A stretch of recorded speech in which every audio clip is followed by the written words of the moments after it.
Alright, ayan na, ito yung daanan namin dito. Ayan, sa sobrang ano dito sa ano, sa lakas ng ulan. Ayan, umapaw yung under drainage water dito sa amin. Ayan oh.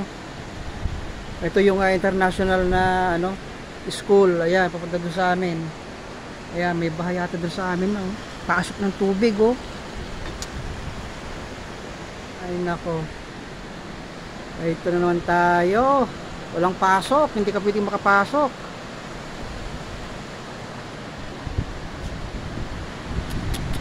Lakas ng ano, tubig. Ah, grabe.